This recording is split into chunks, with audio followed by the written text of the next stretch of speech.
Okay, तो part 2 में हम कह रहे हैं अब 1 अप्रैल से डेप्रीशिएट करना शुरू करेंगे। कमर्शियल प्रोडक्शन दफ़ा करो, इसको हमने क्या करना, एसेट जब आया कब है 1 जनवरी को, अवेलेबल कब हो गया 1 अप्रैल को, एक्चुअली यूज़ कब हुआ है 1 जून को। हमने ना 1 जनवरी लेना है या ना 1 जून लेना है, जब एसेट अवेलेबल फॉर यूज़ हो गया यानी 1 अप्रैल को डेप्रीसिएशन स्टार्ट करना। पहली बात, ऑन 1 जुलाई 18। अच्छा, इससे फ़र्क कोई नहीं पड़ता कि ग्रांट की डेट डिफरेंट है, क्योंकि अगर ग्रांट रिलेटेड टू एसेट है तो जो फ्रैक्शन वगैरह एसेट पे लगने हैं ना, बस वही, चाहे ग्रांट पहले आ जाए, चाहे एसेट आने के बाद आए, चाहे साथ आए, हमें इससे कोई लेना देना नहीं होता, क्योंकि हमने मैचिंग कॉन्सेप्ट फॉलो करना होता है ग्रांट के लिए। ग्रांट जिस चीज़ से रिलेट कर रही है, जैसे जैसे वो एक्सपेंस बनेगी चीज़, वो कॉस्ट, वैसे वैसे इसको इनकम बनाना है। तो ये तो टेंशन ही कोई नहीं। अगर आपने एसेट को 9/12 करना है ना, डिवाइड बाय 8 करके 9/12 करना है, तो आंखें बंद करके ग्रांट को भी डिवाइडेड बाय 8 इंटू 9/12 भी करना है। ठीक है ना, चाहे ग्रांट बाद में भी आ रही है, चाहे पहले भी आ रही है। हम ये चाहते हैं कि जैसे एसेट खत्म हो वैसे ही ये ग्रांट खत्म हो जाए, तो बस सेम बेसिस है। ठीक है, पहले दिन से ये सीखा था। देखो, पहली क्लास से काम रिवीजन में शुरू हो गया, कुछ बच्चों को शदीद नींद आ रही है। ओके, डीएल तो कोई बात नहीं, कोई बात नहीं, रिमेनिंग लाइफ देख लेना, बस आपने इंश्योर कर। वैसे ऐसा होता नहीं है, लेकिन अगर हो जाए तो मैंने आपको ये नहीं कहा कि एसेट इस साल आए ग्रांट अगले साल आए, मैंने आपको ये जरूर कहा हुआ है मैचिंग कॉन्सेप्ट फॉलो करना है। अब मैनेज खुद करना, अगर ऐसी कोई बात हो जाए तो भैया आपने मैनेज करना, आपने मैच करना है, आपने ये इंश्योर करना है इधरों एसेट मुक्के थे उधरों ग्रांट भी। अब ये आपका मसला है, आपने कैसे पूरा करना है, तो जाहिर है रिमेनिंग लाइफ पे ही करोगे जी। जी नहीं, ये एसेट रिलेटेड ग्रांट है। इवन एक्सपेंस रिलेटेड ग्रांट भी फॉरन रिकॉर्ड नहीं होती अगर वो फ्यूचर एक्सपेंस से रिलेट कर रही हो। हम सिर्फ उस ग्रांट को फॉरन रिकॉर्ड करते हैं जो पास्ट कॉस्ट ऑलरेडी इनकर्ड के लिए हो या इमीडिएट फाइनेंशियल सपोर्ट के लिए हो। फ्यूचर कॉस्ट से रिलेटेड है जो अभी इनकर करनी है, या एसेट से रिलेटेड है, हम उसको आहिस्ता आहिस्ता इनकम बनाते हैं। हाँ, एसेट के केस में अलग रख के इनकम बनाएं या एसेट में से डिडक्ट करके रिड्यूस डेप्रिसिएशन करें, वो अलग बात है। चलें आगे। IS-20 भूला पड़ा है, ऐसे ना करो, अब IS-20 भूल भी गया अभी से, तो परिचय तक क्या होगा, क्या होगा। अभी तो IS-8 चल रहा है। कुछ बच्चे कह रहे थे ऐसे ही आके, IS-8 बहुत फजूल टॉपिक है, समझ ही नहीं आ रहा। Is it so? बंदा उस बंदे को पैराडॉल की गोली मारे फिर। अच्छा, मजे की बात है, इसके बाद IS-8 के बाद IS-33 भी है, IS-7 भी है, NPO भी है, रेशोज भी है, और मैं ये डिसाइड कर चुका हूं इंशाल्लाह कि इस संडे पर आप लोगों की एक क्लास होगी जिसमें मैं सारी रेशोज करवा दूंगा। उसके बाद हम उसकी प्रैक्टिस जारी रखेंगे जब तक वो एग्जाम लेवल पे ना आ जाए। ये बात समझे हो? यानी उस क्लास के बगैर प्रैक्टिस मुमकिन नहीं, प्रैक्टिस के बगैर पास होना मुमकिन नहीं। ठीक है, okay. DL received a government grant of 120 towards cost of plant. 5 minute रह गए, 5 मिनट और बढ़ाते हैं, ये सवाल पूरा करके फिर छुट्टी। MCQs नहीं करेंगे, वो फिर कल परसों ऐसे नॉर्मल क्लास में नहीं। जकम एक मिनट ये कर लें, फिर आपकी बात सुनूंगा। DL received a grant of 120 million towards cost of plant. The sanction letter states that if DL ceases to use the plant in remote area before 31 December 2021, DL would be required to repay grant in full. ये उन्होंने condition लगा दी है। अब कहीं पे ये लिखा हुआ है कि ये कंडीशन मीट नहीं कर पा रहे या नहीं कर पाएंगे, तो फिर नॉर्मल अजम्पशन क्या है? वैसे उन्होंने आगे भी कुछ नहीं लिखा हुआ, को लिखा हुआ नहीं लिखा हुआ, ठीक है। नॉर्मल केसेस के अंदर फिर यही है, खामोश है, तो फिर नॉर्मल अजम्पशन क्या है? वो आगे तो ये बात कर रहा है ग्रांट को हम लाइबिलिटी बनाते हैं, इनकम बनाते हैं, तो मतलब फिर ग्रांट को कंडीशन मीट करने की उम्मीद भी रखी थी, तो ग्रांट आपने रिकॉर्ड की है ना एज लाइबिलिटी। ठीक है, चलो अब तरतीब वही, जिस टॉपिक में जिस चीज़ को जैसे किया था ना, यहाँ कोई नई फनकारी नहीं लगानी, बिल्कुल वैसे ही कर लेना है, बस यही तरीका है। जैसे मैंने IS-16 में आपको वर्किंग करवाई थी, यहाँ आज भी वर्किंग की। ठीक है, आपको IAS 20 के अंदर जनरल एंट्रीज करवाई थी, यहाँ भी जनरल एंट्रीज करेंगे। आपको मैंने IAS 40 के अंदर अगर फेयर वैल्यू मॉडल है तो लेजर बनवाया था, आज भी लेजर बनाना। यही तरीका है सवालों को टैकल करने का। वो 10 टॉपिक मिक्स कर दे आपको, इससे क्या, आपने तो अपनी तरतीब पे रहना है। जैसे जिस टॉपिक को किया था क्लास में बिल्कुल वैसे ही यहां पे कर देना। ओके ठीक है। तो फिर वर्किंग 2 आ गई। DL set up a manufacturing plant remote at cost 280. The plant was purchased on Yakam January 18. Available Yakam 1st April. ये मैं किसके लिए कर रहा हूँ अब? प्लांट है, कोई नाम है प्लांट का? बस प्लांट विद गवर्नमेंट ग्रांट ऐसे लिख सकते हैं आप जी। यकम अप्रैल 2018 प्लांट डेबिट। चलो हमने कौन सा PPE इकट्ठा किया, हम तो वैसे ही चल रहे हैं अलग अलग एसेट्स लेके, तो प्लांट ही लिख लो, ज़्यादा बेहतर है, ठीक है ना। प्लांट डेबिट कैश क्रेडिट 200 तुसी, ठीक है जी। नेक्स्ट यकम जुलाई को इसी साल में 120 रुपये की ग्रांट इसी एसेट से रिलेटेड रिसीव हुई, लेकिन उस ग्रांट को हमने अलग रखना है। ये हमारे सवाल में अकाउंटिंग पॉलिसी हमारी बताई गई है, हमारी अकाउंटिंग पॉलिसी बताई गई है। ये देखो, government grant is recorded as deferred income and part of it is transferred to income each year, ठीक है। वो हम फिर मैचिंग कॉन्सेप्ट को फॉलो करते हैं, जिस कॉस्ट से रिलेट कर रहा हो उसी के साथ, ठीक है। Next cash debit deferred grant, ये लायबिलिटी होती है ना, ठीक है। क्रेडिट कितने से? 120। जवाब अभी तक नहीं आया कि आपका पता नहीं क्या कर रहे हैं। मैंने पूछा हुआ है कि करंट नॉन करंट बाइफिकेशन नहीं की, हम भी ना करें। चलें फिर पूछता हूँ, रिमाइंडर डालता हूँ उनको, ठीक है। ओके, अब 31 दिसंबर 2018 आया और कुछ भी नहीं होना, ठीक है ना जी।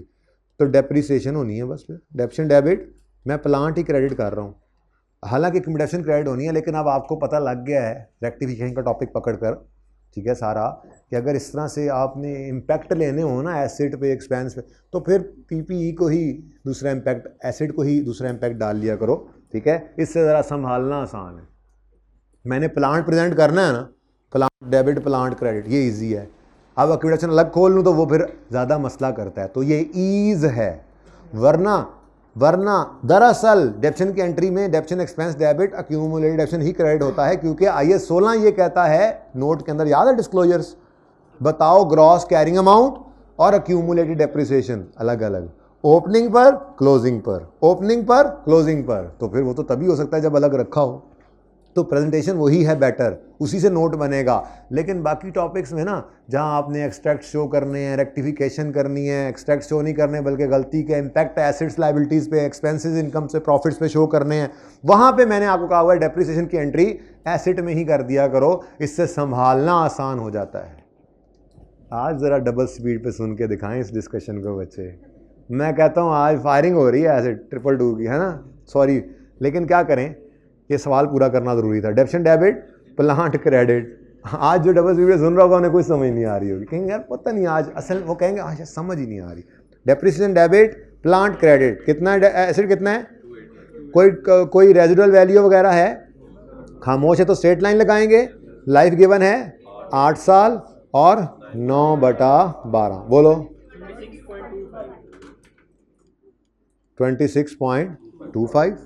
Next, okay, let me right 31 दिसंबर 18 deferred grant debit grant income, मैं सिर्फ इनकम लिखूंगा ताकि ज़रा इजी से नज़र आ जाए, दूर से वो इनकम, वो प्रॉफिट एंड लॉस, ठीक है जी।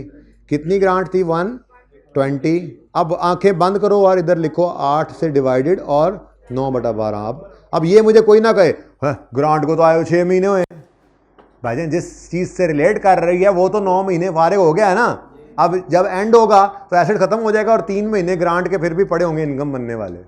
नहीं, मैच कराना है हमने। हाँ, वो एसेट से रिलेट कर रही है तो देर सवेर हो जाती है, कभी पहले भी आ जाती है, इंतजार भी तो करती है ये ग्रांट एसेट के आने का।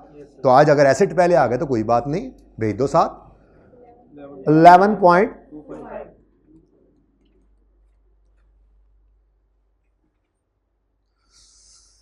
ओके जान दो 31 दिसंबर 19 पे क्या होगा फिर ग्रांट ऐसे कर लें ऐसे कर दूं सवाल के अंदर बस सही है ऐसे ही चलने दें ठीक है जी 31 दिसंबर 19 पर depreciation debit plant credit accumulation की बजाय प्लांट क्रेडिट लेकिन अब 280/8 करना है 9/12 नहीं करना बोलो ये एंट्रीज पर्चे में नहीं करनी पर्चे में क्या करना है अभी डायरेक्ट बताता हूँ ये तो आपको रिवाइज करा रहा हूँ IS-20 तो आपको रिवाइज करा रहा हूँ नज़र नहीं आ रहा सब नज़र आएगा इंशाल्लाह देख लो डेप्शन डेबिट प्लांट क्रेडिट कितने से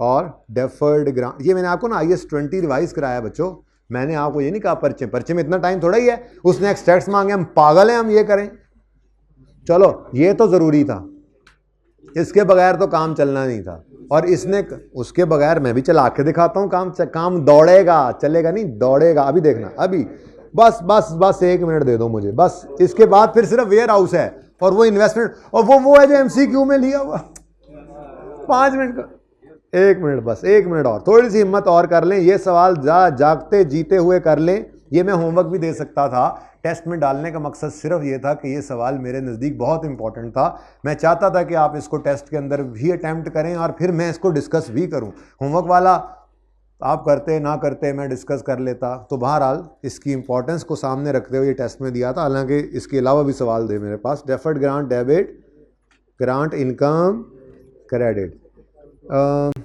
120/8 यार ज़लज़ला बंद कर दो ये जो यहाँ बैठते हो ना अल्लाह पूछे तुम लोगों को सही मेरा इम्तिहान ले रहे होते मेरा हाथ ऐसे से हो रहा होता अब मैं लिख रहा हूँ ऐसे लिख रहा हूँ हाँ फिर चेक कर रहा है ऐसे करके रेवोल्यूशन की एंट्री मतलब यू मीन टू से इनकलाब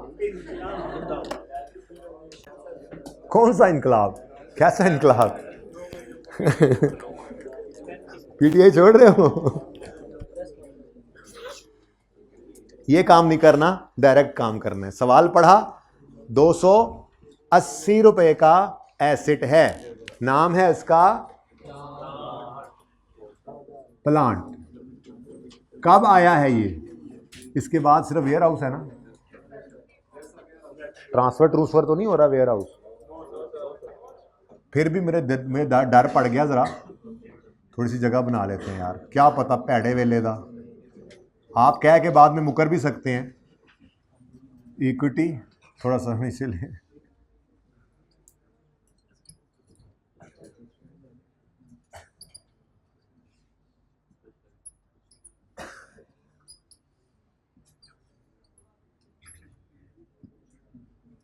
अच्छा जी अब ज़रा यहीं वर्किंग करेंगे हाँ भाई डायरेक्ट होने लगा है 18 में एसेट आया 2018 अब तो IS-8 में भी ये काम किया हाथ सीधा हो गया थोड़ा सा ब्रैकेट में लेजर बनाने वाला ठीक है हाँ लेकिन ये ओपनिंग से क्लोजिंग तक चलेगा अनएडजस्टेड क्लोजिंग नहीं सही करें ठीक है एसेट खरीदा एंट्री उधर नहीं देखना ना मैं उधर नहीं देखना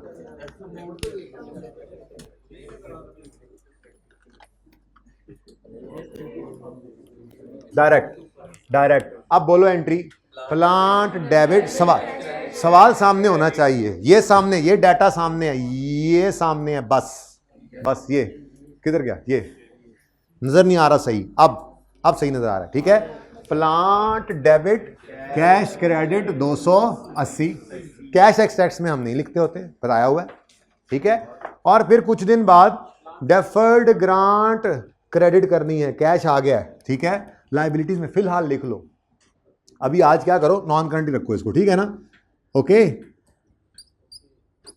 और अगर करंट में करना भी हो ना तो नॉन करंट वाली फिगर निकाल के ही उसमें से करंट माइनस करते हैं ना वो कोई मसला नहीं है वो बाद में करेंगे फिलहाल उसको छोड़ो आज तो बिल्कुल नहीं कर रहा जी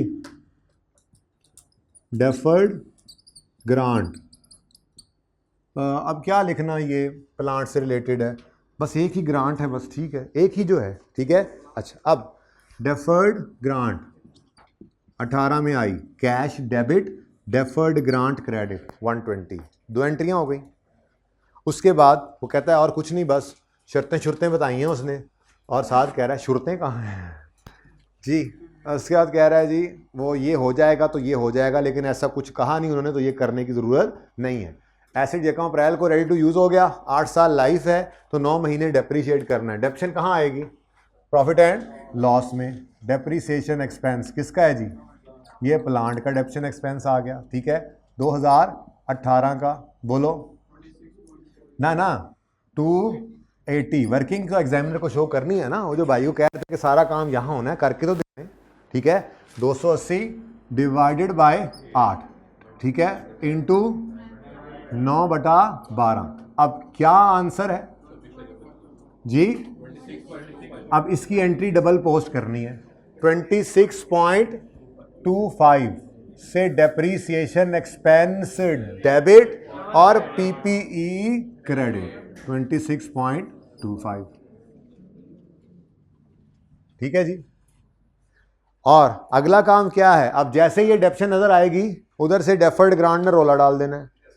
मुझे भी इनकम में बैंक हो, तो हम फिर यहाँ पे करके थोड़ा सा फासला रखते हैं, ओसीआई में नहीं ले आना, ठीक है। अदर इनकम के अंदर क्या आएगा जी? Grant income. सिर्फ इनकम लिखने लगा था, चलो ग्रांट इनकम 18 की। अब ये ऐसे लिख लिया ना, अब सिर्फ यहाँ पे ज़रूरत है 120 लिखने की, बाकी तो ये कॉपी पेस्ट होना होता है। डिवाइडेड बाय 8 मल्टीप्लाइड बाय, भाई आप ज़रा नीचे आ जाए, क्या लिखा हुआ था यहाँ पे मुझे याद नहीं रहा। रीवन सरप्लस किसका? वर्किंग नंबर,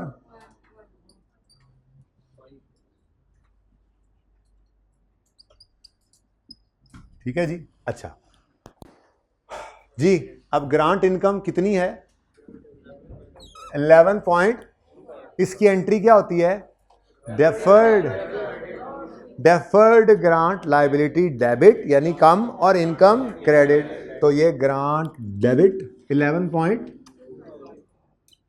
और कितना? Positive income credit. तो हो गया ना काम बगैर लेजर्स के और एंट्रीज के। बताओ जी क्लोजिंग प्लांट का क्या आ रहा है? 253.75। और क्लोजिंग डेफर्ड ग्रांट का क्या आ रहा है? 108.1575।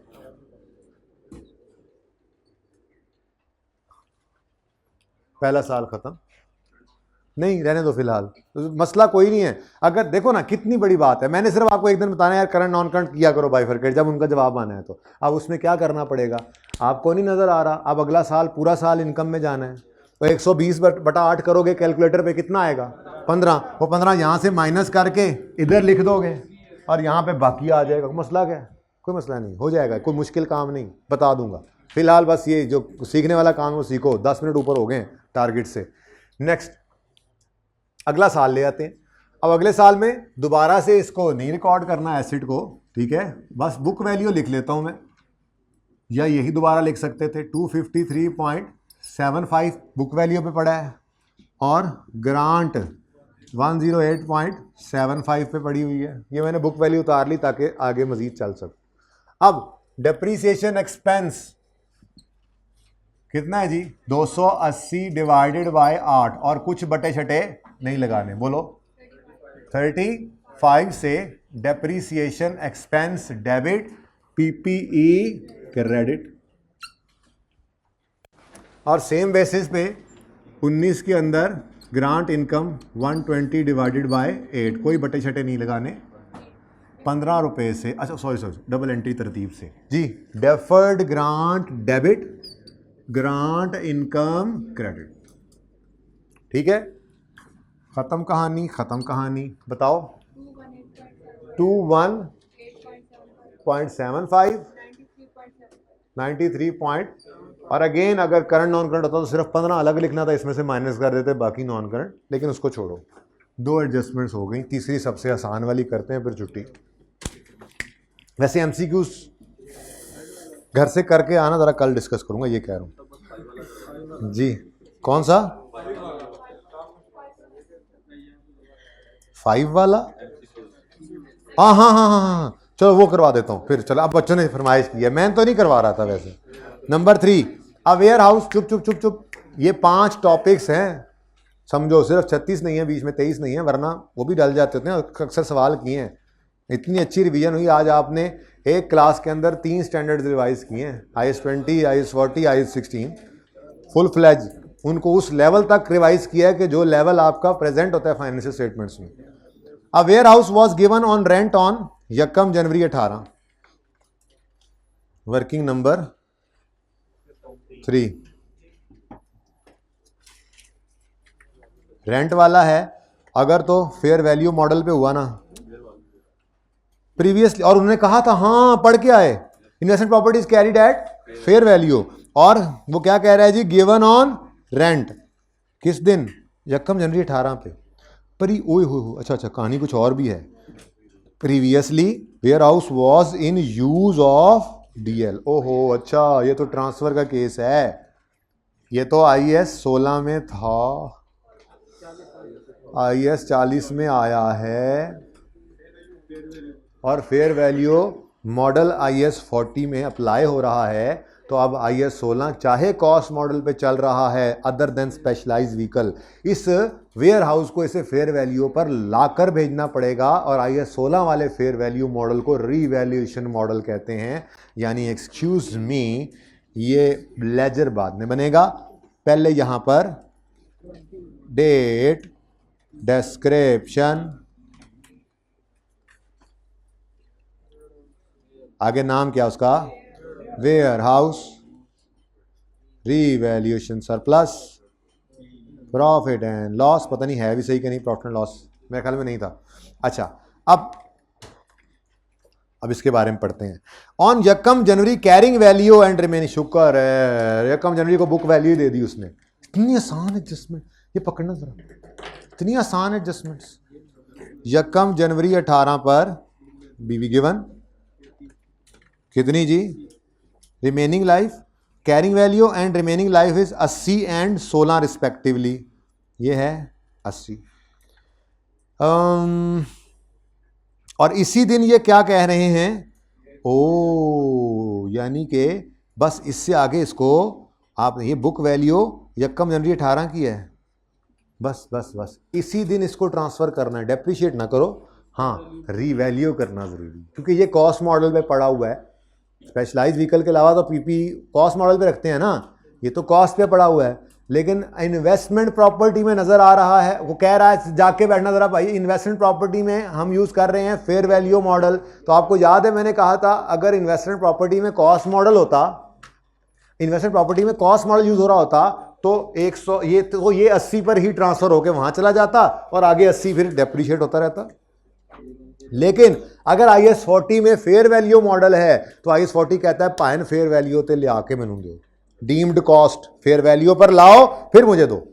अब फेयर वैल्यू पे लाने के लिए इसके पास कौन सा मॉडल, तो रीवैल्यू करना आज मजबूरी है, जरूरी है। और अगर रीवैल्यूएशन मॉडल, ये फेयर वैल्यू मॉडल ना होता, तो ये बात भी इस सवाल में पता लग गई जो जबानी सुनी हुई थी, इस 80 रुपए को ट्रांसफर कर देते, और 80 रुपए फिर कितने गई रिमेनिंग, 16 साल के ऊपर इन्वेस्टमेंट प्रॉपर्टी के अंदर 16 साल पे डेप्रिशिएट हो जाता, बराबर बराबर, ठीक है। तो लेकिन मसला क्या है, मसला इन्वेस्टमेंट प्रॉपर्टी फेयर वैल्यू पे है, तो हमें इसको फेयर वैल्यू पे लेकर जाना पड़ेगा, और एक लाइन यहां पर खाली छोड़नी पड़ेगी, और रीवैल्यूड अमाउंट लिखनी पड़ेगी।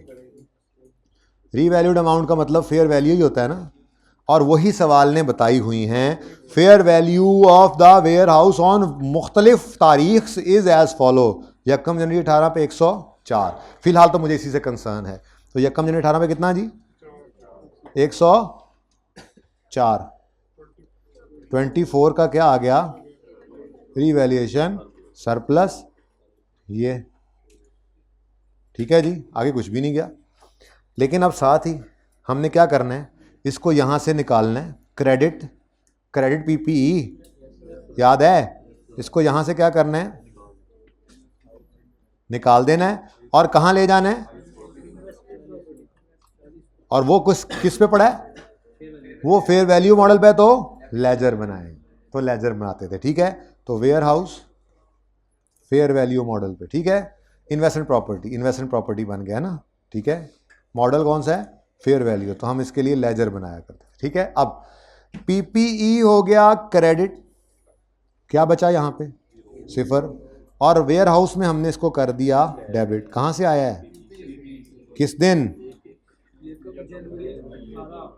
ये क्या हुआ, ट्रांसफर्ड टू इन्वेस्टमेंट प्रॉपर्टी, तो बुक वैल्यू कितनी बच गई 0। ये कहानी खत्म, और ये बेचारा यहीं देखता रह जाता था, याद है। ये आई के आपके पुराने सोल्यूशन में ना उन्होंने 16 के ऊपर डिवाइड करके काम किया हुआ था, तो इसी पर हमारी बहस हुई थी मुख्तलिफ इसातिज़ा कराम की, और मेरी भी साथ में। इसातिज़ा कराम तो बाकी है ना, बाकी मेरी भी, कि इसको ऐसे नहीं होना चाहिए, ये पड़ा रहना चाहिए, क्योंकि डेप्रीसिएशन है तो इंक्रीमेंटल डेप्शन है ना, कहाँ ऐसे आई डेप्रीसिएशन। तो फिर इस बार आई के अपने क्वेश्चन बैंक में इसको ऐसे ही कर दिया था। ठीक है, तो 24। अच्छा, अब पहली बात, बल्कि पूरा कर लें, पूरा कर ही दें, अब इसको कर ही दें पूरा। 31 दिसंबर 18 पर कोई डेप्रीसिएशन नहीं करनी भाई, क्योंकि फेयर वैल्यू मॉडल में इन्वेस्टमेंट प्रॉपर्टी में हम डेप्रीशिएट नहीं करते, हर साल ईयर एंड पे इसको उठा के ले जाते हैं फेयर वैल्यू पे, गेन हो चाहे लॉस हो, प्रॉफिट एंड लॉस में। तो गेन नहीं, खैर से लॉस है, कितना 4 और 4 8, fair value loss, profit and loss, balancing, सिंग टूटा हुआ नहीं लेना, ध्यान से देखना, हेल्फी से भी चिपका होता है कभी कभी, कुर्बानी की बात कर रहा हूं। बकरा नहीं, उसका सींग, बकरा हेल्फी से चिपका होगा। ब्रॉड डाउन 96,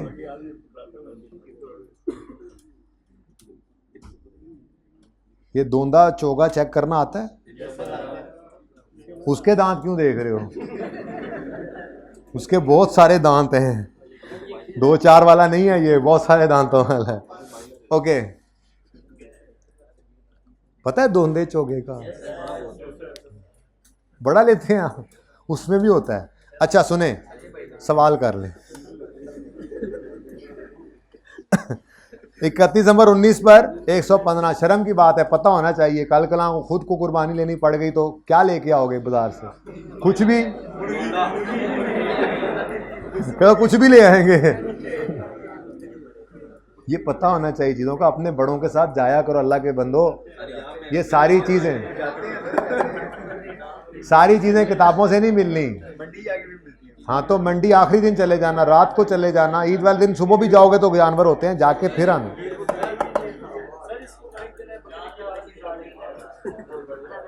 अब्दुल्ला की फरमाइश है, बकरे की आवाज मैंने निकाल के दिखानी है सबको, लेकिन वो हम बाद में करेंगे, पहले क्लास खत्म कर लें। 31 दिसंबर 19 पे 115, यार मुझे सवाल खत्म करवाने दो, 20 मिनट ऊपर please, sorry. Fair value, profit and, आप लोग कह रहे हो एमसीक्यू भी करवाना है आप लोग। अच्छा, आप सुने, ग्रीन, ब्लू और येलो में क्या बैलेंस शीट आइटम होता है, बैलेंस शीट के अंदर ये सरप्लस पड़ा होगा, ये एसेट्स पड़े होंगे। 18 वाले साल में पीपीई में कुछ नहीं पड़ा हुआ, वेयर हाउस कहाँ पे आ गया, इन्वेस्टमेंट प्रॉपर्टी बन गया। ठीक है, और पड़ा किस पे है, फेयर वैल्यू, 19 में भी। ठीक है, हाँ, लेकिन एक सरप्लस बेचारा आया था 18 में, वो पड़ा रह जाएगा। डेप्रीसिएशन नहीं है, फेयर वैल्यू लॉस है और गेन है, और लॉस है, ये दोनों भी कहाँ जाएंगे, प्रॉफिट एंड लॉस में। और ये 24 कहाँ जाएगा, ओसीआई में। बस, और कोई चीज़ यहाँ से नहीं आनी है। अब ये भी हमारा सवाल हो चुका है। ठीक है, 1 बाय 1। सबसे पहले चलो यकम जनवरी 18 पे evaluation surplus warehouse working number 3 कितना 18 में है, 18 में आया कितना। देखो ना, अब ये बात पढ़े बगैर कैसे पता चलता कि ये फिगर यहाँ पे आनी है।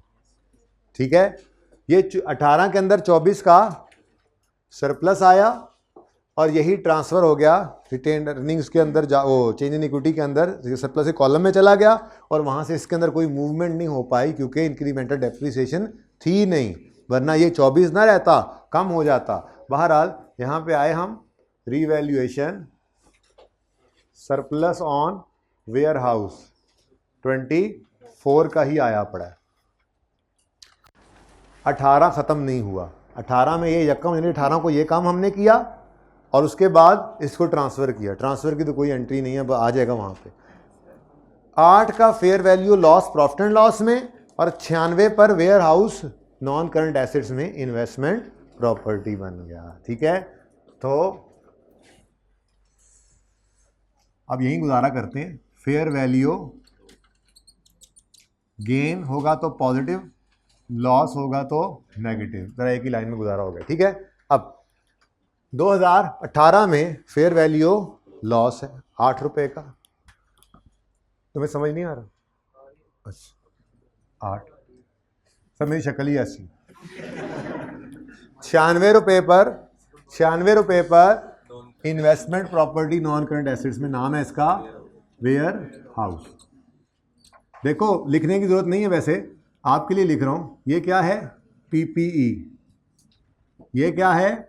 पीपीई। लेकिन ये क्या है? ठीक है, वर्किंग नंबर 4। क्लोजिंग बता दें 90। ठीक है, चलो जी। 19 के अंदर यहां कुछ भी नहीं पड़ा हुआ। 19 के अंदर ये है, फेयर वैल्यू गेन है और क्लोजिंग है। फेयर वैल्यू गेन कितना है? 19 रुपए का, पॉजिटिव आ गया, और वेयर हाउस क्लोजिंग 115 पे आ गया। और ये बेचारा अभी भी ऐसे ही है, जब तक अब वो बिक ना जाए तब तक इसने ऐसे ही पड़े रहना है। 24, कोई ट्रांसफर तो हुआ नहीं। ठीक है, क्वेश्चन खत्म हो गया। एमसीक्यू कर लें फिर 1 मिनट लगा के, बस ये आखिरी एमसीक्यू, फिर पक्का छुट्टी। भाई ने कहा था, मैंने नहीं कराना था वैसे। ओ यार मैं भी कहूँ मिल क्यों नहीं रहा, वो तो टर्म टेस्ट में मैंने तो चैप्टर ओपन कर लिया था। बस बहुत छोटा सा 2 मिनट का एमसीक्यू है। IS2 कहता है, मैंने सवाल भी करवाया था इस जैसा।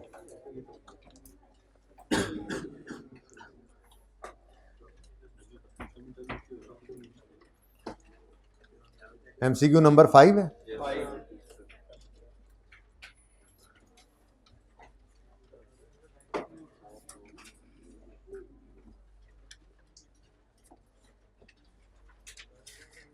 तैयारी कर लूँ ना आपके खोलते खोलते पेपर। चलो, IS2 क्या कहता है? Inventories are valued at lower of cost और NRV। ठीक है, ऑन 30 सितंबर 14 Razor's closing inventory was counted and its cost of 1 at its होना चाहिए, बहरहाल कॉस्ट ऑफ 1 मिलियन। मैं 1000 में सवाल कर रहा हूँ तो मैंने इसको कॉस्ट ऑफ इन्वेंट्री लिख लिया 1000। on yakam some items of inventory which had cost 210,000। 1 minute, इनको अलग कर रहा है वो, किनको? 210 को। ठीक है, बाकी बैलेंस क्या बचेगा उसके बारे में बाद में देखते हैं। ठीक है जी, अच्छा तो ये क्या है? ये 210 क्या है? कॉस्ट। ऊपर क्या गिवन है? कॉस्ट। उसमें से ये क्या है? कॉस्ट। ठीक है, और बाकी बैलेंसिंग कॉस्ट 700। ठीक है ना? अच्छा, क्या कह रहा है? Some items which had cost 210 जो मैंने अलग किए हैं, हैड बीन डैमेज्ड इन सैलाब ऑन 15 सितंबर 2014, हमारे साल खत्म होने से थोड़ा सा पहले, and are not expected to recover their, यानी फ्यूचर में लॉस आ सकता है। NRV टेस्ट लगाना पड़ेगा।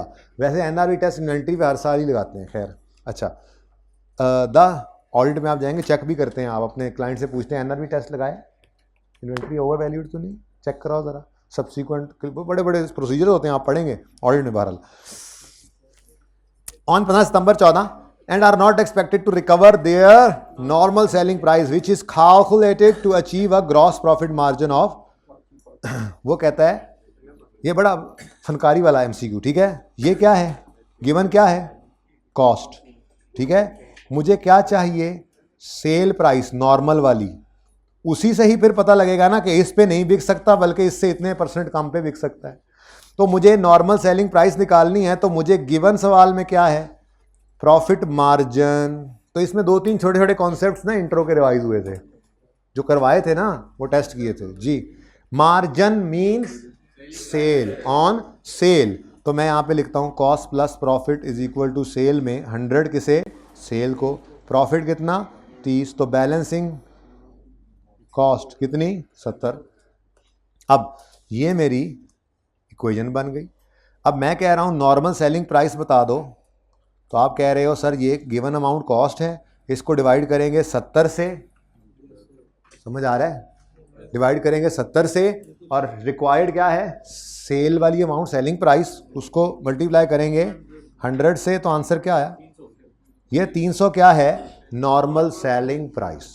ठीक है। अब वो कहता है फ्लड आया, ये कॉस्ट करने वाली गुड्स जो है ये अब 300 210 की कॉस्ट वाली जो गुड्स हैं ये नॉर्मली कितने पे बिकती होती थी, 300 की, ये अब 300 की नहीं बिक सकेंगी।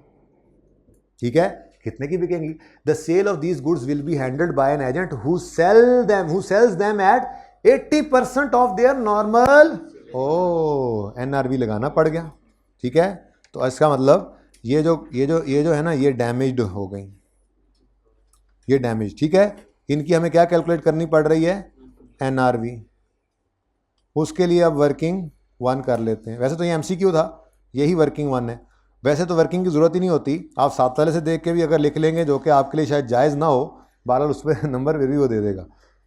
मतलब कि वर्किंग के एमसीक्यू में कोई नंबर नहीं है, यही अंडरस्टैंडिंग है। और 7 वाले ने गलत ही लिखा होता है नॉर्मली, मैंने कहा बता दूँ, आपको घर आके पता लगता है मैं सही किया सी, नाल देदा वेख के गलत कर रहे हैं अपना भी। ठीक है, तो ऐसा कभी भी नहीं करना। अच्छा, एनआरवी वर्किंग 2, एनआरवी याद है कैसे निकलती थी, एस्टिमेटेड सेलिंग प्राइस। वो कह रहा है जी नॉर्मल जो है ना 300 रुपया आपने निकाला है ना अभी, ये आपने मुझे निकाल के बताया, नॉर्मल कितना है 300, ये इसके 80% पे बिकेगा, यानी 240 का ये स्टॉक अब बिक सकता है। लेकिन कोई रिपेयर कॉस्ट तो कोई नहीं है, हाँ, लेकिन रेजर को वो चार्ज करता है 25% कमीशन ऑफ व्हाट, वो जो ऊपर अमाउंट आ रही है जी उसी का ही होता है नॉर्मली। ठीक है ना, एस्टिमेटेड सेलिंग कॉस्ट 240 का 25%, कितना, तो ये क्या बच गया, 183 क्या है इसकी एनआरवी। ये जब जाके आपने यहां रखी तो ये 300 का एस्टिमेटेड नहीं, वो कह रहा है सम आइटम्स जिनकी कॉस्ट 210 थी वो डैमेज हुई और उनको नॉर्मल प्राइस नहीं मिलेगी। The sale of these goods जो डैमेज हैं will be handled by an agent who sells them at 80% of normal selling price and charges Razor a commission of 25%। तो वो भाई वो नॉर्मल सेलिंग प्राइस का 25%। पागल, आप खुद को रखो ना बिजनेसमैन की जगह पे, एक आपकी इन्वेंट्री का कबाड़ा हो गया सैलाब के अंदर, फिर वो कह रहा है जी ये मैं 300 की बिकती थी, अब कितने की बेच के दूंगा, 240 की, लेकिन 25% लूंगा। तो क्या आपको लगता है कि आप उसको 240 का 25 देंगे या 300 का देंगे, क्या लगता है आपको? नॉर्मल बात है, तो नॉर्मल चीजें भी सोचा करो, नॉर्मल जो एक मैंगो मैन बन के भी कभी सोच लिया करो। ठीक है जी, 180 जब यहां लिखा तो ओ एनआरवी तो लोअर है, तो वैल्यू क्या होगी 183। उसके बाद इसके बारे में खामोश है, या यूं कह लें ये 300 का नॉर्मली बिकता है, इसके ऊपर आप मार्जिन लगा के देख लो 790 से ऊपर ही जाएगा। डाटा नहीं गिवन तो मैं इस गुड यूनिट्स को मैं क्यों कहूँ, वो कह रहा है नॉर्मली ये यूनिट्स 30% मार्जिन पे बिकते हैं, तो अगर मैं इससे मार्जिन लगा के एनआरवी निकालूं तो ज़्यादा ही होगा ना, इसलिए छोड़ो इसको। यहाँ पे क्या आ जाएगा 790 ही, लेकिन इतनी तफसीली वर्किंग नहीं करनी थी, कोई ज़रूरत के मुताबिक प्लस माइनस कर लेने थे। टोटल कितना आ गया 970, डी ऑप्शन। ठीक है जी, D is the correct option. ज़िंदगी रही तो सुबह होगी मुलाकात। अल्लाह हाफ़िज़।